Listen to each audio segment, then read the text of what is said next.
Consider how much knowledge you have of a world you've never seen. Consider how this knowledge impacts your life, your relationships, and your outlook on the future. Whether it's learning about distant wars or terrorists or about political leaders you've never met doing this or that, a huge swath of information affects your everyday life based on events happening thousands of miles away involving people you've never met and never will meet. And to understand these events, you are simply reliant on what you are told. The spread of information, of news, about the world's events throughout the world is one of the most important flows of information in society. And in this concept, we're going to ask the question, is what you're told actually true? Now, 600 years ago, before the invention of the printing press, what you are told about events in the world literally was someone telling you into your ear at a local pub, church, or street corner about events that probably happened within walking distance of where you were sitting. And information certainly didn't spread nearly as far or as fast. You were much more likely to be speaking to an eyewitness. You'd probably known them for much of your life, and you could probably speak with multiple people who had all seen the event themselves with their own eyes. But these days, we rely on near-perfect strangers in random parts of the world to reliably report events to the entire planet. And while someone telling you in a pub might not have a lot to gain or lose from a juicy bit of local town gossip, the centralization of resources for facilitating a global news network has an incredible amount of influence over world events, including events that affect their own business. So how can we trust that the massive for-profit institutions and companies telling us facts we'll never be able to personally verify, are actually true? It's an important question. It's an especially important question given that some of society's most important feedback mechanisms rely on this network telling the truth. Truth about politicians, businesses, products and services, truth about disasters and breakthroughs and disruption. Accountability for the world's most powerful actors and institutions occurs through the flow of news throughout the world. So whether the news is actually true is an incredibly important question. Certainly one of the most important information flows in the world. So what does this have to do with the privacy-transparency trade-off? As it turns out, news, particularly news about bad actors around the world, is fundamentally about revealing and verifying information that a bad actor would want to keep private. This is perhaps the most contentious privacy-transparency trade-off that we face. What information flows should exist, and what collateral damage would those inflict? For example, it would be much harder for a politician or executive to accept bribes if all of their email correspondence was public record. But making such information public record would undoubtedly endanger not only them, but their close relationships and the organizations that they run. Or in another scenario, it would be much easier to verify a journalist's stories if all the sources were made public. But doing so would in many cases endanger their very lives, and the practice of making a journalist's sources public would discourage sources from coming forward in the future. But the privacy-transparency trade-off isn't just acutely present in the formulation of news itself, but also in how it gets spread, consumed, and trusted. For example, what decides whether you get to even hear about a piece of news that's been created? In the history of modern democracy, particularly Western or American democracy, the freedom of speech is a treasured and protected right. And it's interesting to consider what's the difference between the freedom to say something and the freedom to actually be heard. And if you are heard, by whom and by how many? Think these two things are the same?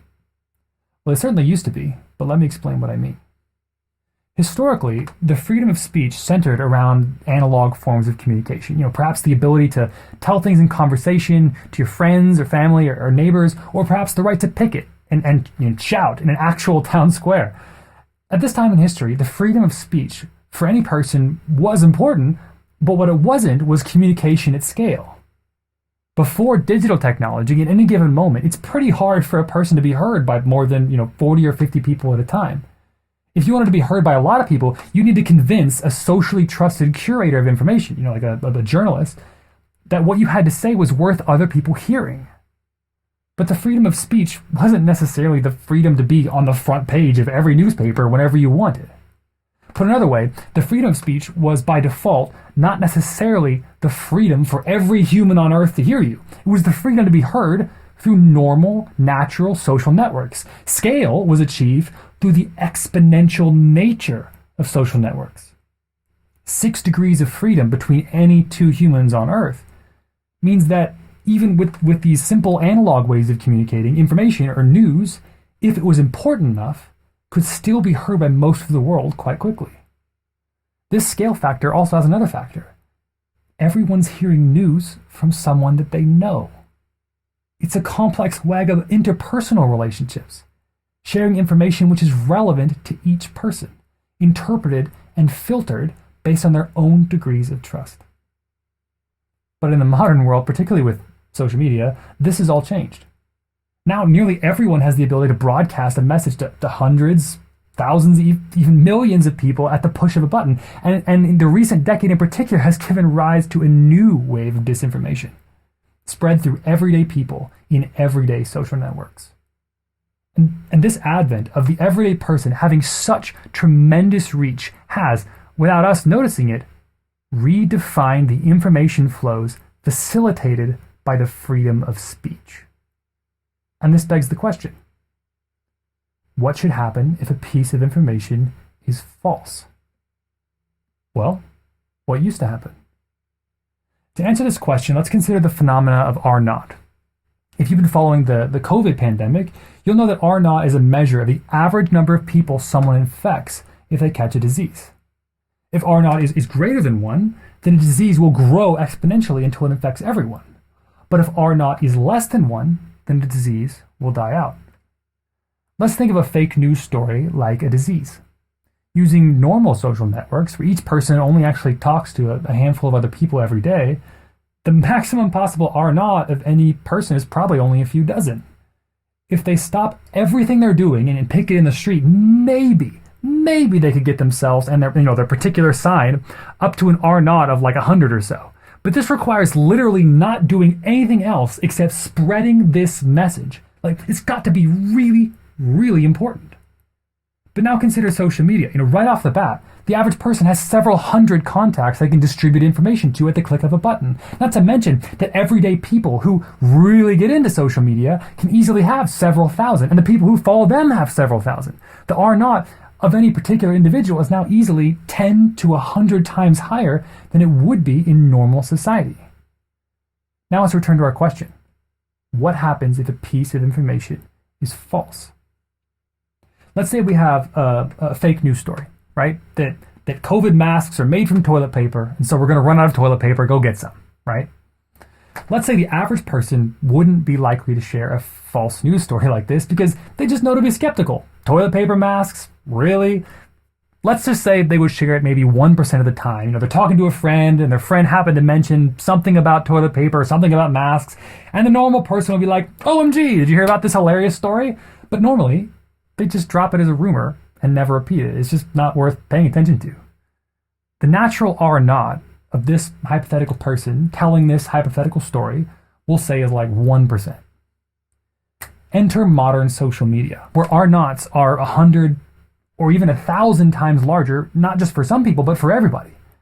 Now a story which would have died out instantly becomes a global disease with an R0 of 1 to 10, spreading everywhere within a few clicks of a button. So what's the solution? Well, one proposed solution is to do nothing but wait. In this philosophy, you could say that basically humans are maladjusted to having this much communication power, and that if we simply wait, people will learn to establish healthier norms around what to share online. And this draws the obvious parallel between social media and the printing press. When the printing press came out, all of a sudden, everyday people were able to do what previously only kings and queens and powerful people could do, communicate to the masses. And it took hundreds of years and a lot of wars for this to sort of all work out, for people to also become skeptical of things that were written down. It led to huge social progress, obviously, but simply waiting for humanity to adjust to new communication flows is very costly. In modern times, this strategy has already been a major theme in social circles, and norms have changed drastically since the advent of social media, changing what people considered appropriate to share online. Let's consider this the default plan, right? It works, but man, it takes forever and causes quite a bit of chaos in the transition. Another proposed solution is more acute, for platforms themselves to be the arbiters of true and false information. Hire enormous teams, set complex policies about every possible social issue, and take on much of the burden that used to be on journalists. However, whereas a journalist might have an intellectually robust fight with their editor about what is appropriate in a given news story, social media censoring doesn't naturally have this kind of dispute resolution, in part because people on social media aren't trained journalists. Additionally, the headcount of a company like Twitter is maybe a few thousand. But the user base of people that they would need to have this conversation with is hundreds of millions of people posting information. Facilitating a person-to-person discussion on what should be published is simply beyond the scale of what organizations like this could handle. Nevertheless, recent history includes many occurrences of social media platforms stepping in to quell questionable stories, with a huge amount of public debate ensuing. Another proposed solution is to use AI and machine learning to solve disinformation. And while this might be tempting and can work at the present moment for detecting some kinds of false data, such as deepfakes, this is not a good long-term strategy. The main reason is that it's perfectly plausible to randomly generate a message that actually happens in the real world, so that you couldn't tell whether or not it did happen. Basically, news is an information bottleneck. There's no reason to think that there'll be defects in a generated news story that just give it away. For example, if you receive the text message, "I love you," can you tell from how it's written that it was fake? No, because whether or not it's fake has nothing to do with the message itself and everything to do with the real-world events surrounding the message. For this same reason, simply detecting fake information by reading it, or by using AI or machine learning to read it, is, in my opinion, doomed to fail in the long run because of the information bottleneck. And of course, perhaps the most stunning solution is one that many individuals these days have taken for themselves: getting off social media entirely. Maybe the world being more interconnected isn't a perfect utopia after all. But perhaps the most interesting solution is currently being deployed in Taiwan, which, despite being a fundamentally technological solution, has deep roots in how society historically filtered out suspicious information. Glenn Weil spent some time to tell us about it. I think the fundamental problem with misinformation, and I think that the platforms are starting to get a good sense of this, is that it's an profoundly sort of contentious, complicated issue that requires a huge amount of engagement of people in making choices and providing feedback and helping people think through things and filling in provenance, etc. And just trying to say, oh, the AI is doing all of it, and then maybe we're going to hire some people because we need to, and then we're going to hire more people, and then we're going to hire more people, and then we're going to hire more people, is not a particularly effective solution for what's at its core, this question of sort of social participation, social trust, social support. And so from the start, Taiwan used this platform that so many people are engaged in to get citizens activated about helping other citizens understand the limitations of information that was coming out.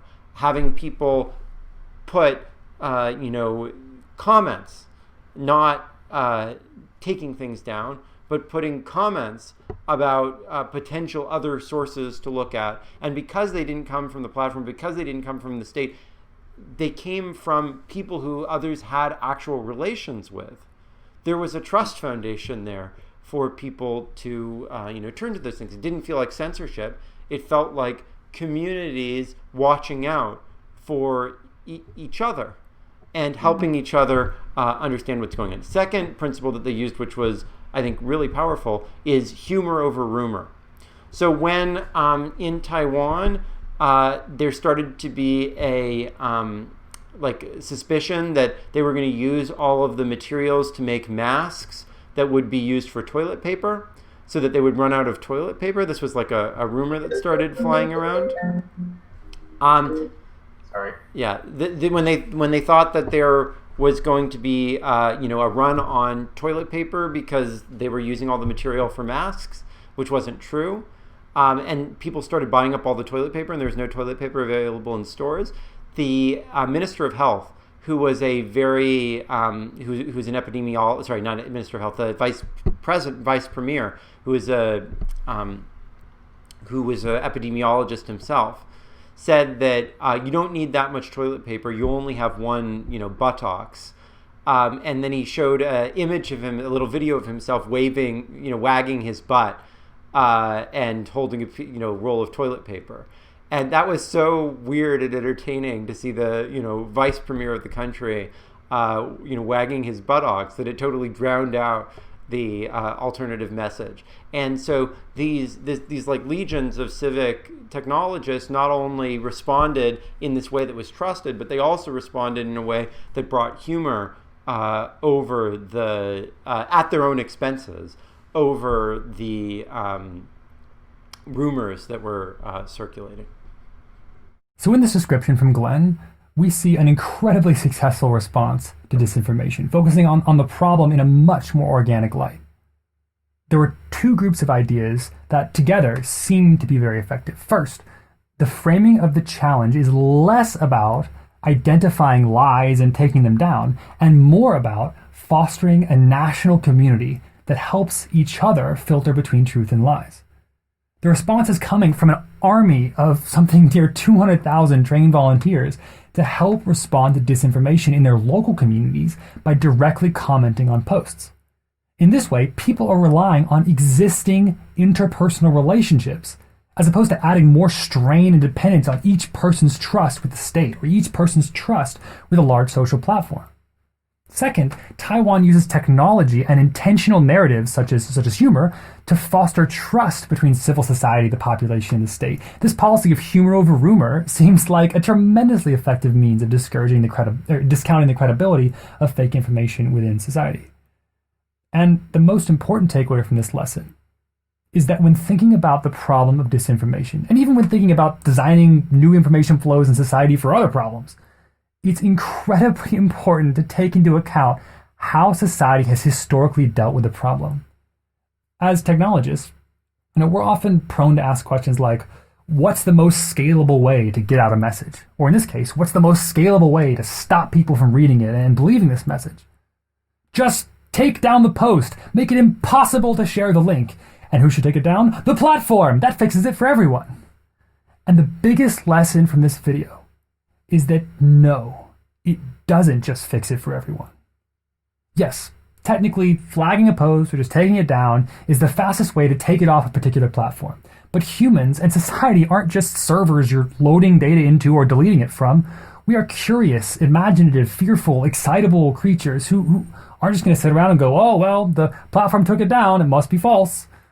And this is the genius of Audrey Tong, GovZero, and vTaiwan in countering disinformation.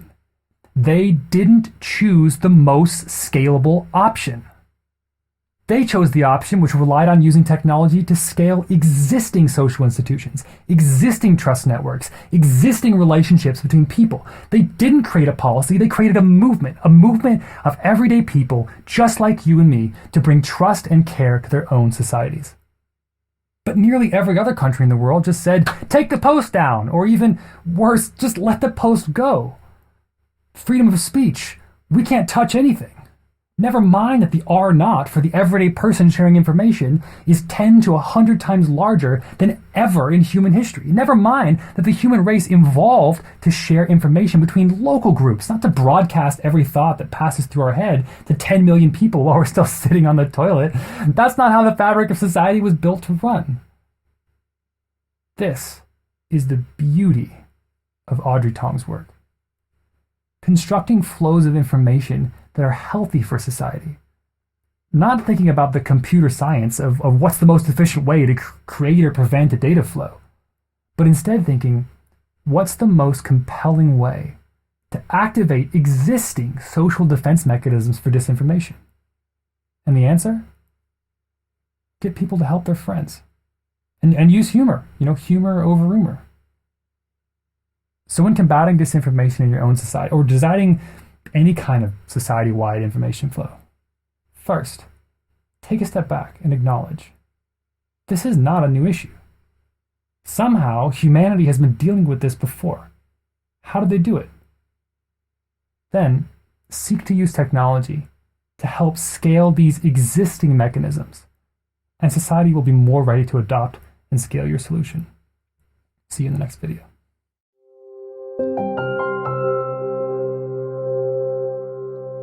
My name is Laura, and I am a part of the partnership team at OpenMined.